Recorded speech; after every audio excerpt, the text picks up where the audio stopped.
comme Marie, pleine de grâce. Elle était pleine de grâce parce qu'elle était humble, certes, donc pur réceptacle de la grâce de Dieu, elle a pu être comblée. Mais c'est l'expérience de la plénitude de la grâce de Dieu qu'a fait aussi cette femme si humble et qui a pu grandir, croître en humilité.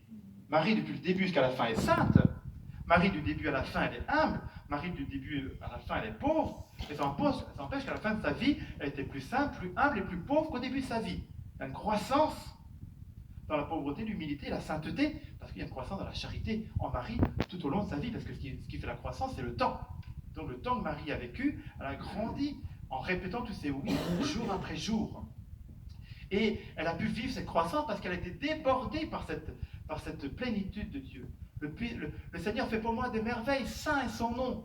Le Magnificat, c'est un truc incroyable. On pourrait se dire, mais cette petite Marie, quelle petite capricieuse, quelle petite prétentieuse plutôt, quelle prétentieuse. Désormais, tous les âges me diront bienheureux. Non mais, pour qui elle se prend celle-là?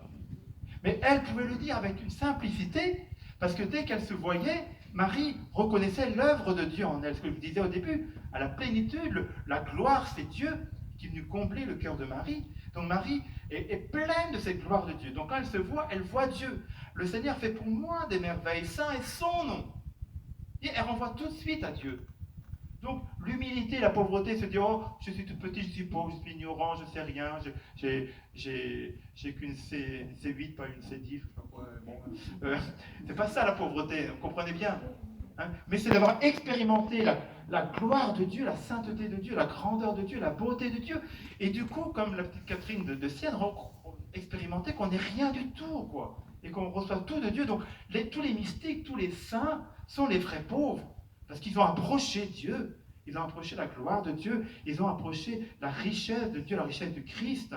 Hein, lui qui était riche, qui s'est fait pauvre pour nous enrichir de sa pauvreté, ben, ils vont expérimenter ce fait-là. Et donc, eux, ils peuvent être là, les mains vides, et qu'ils aient beaucoup ou peu, ils restent des pauvres, des simples, des humbles, des joyeux de tout ce qu'ils ont reçu du bon Dieu. Alors, souhaitons-nous la même chose. J'ai plus le temps. Je vais vous apprendre un petit refrain, je peux essayer?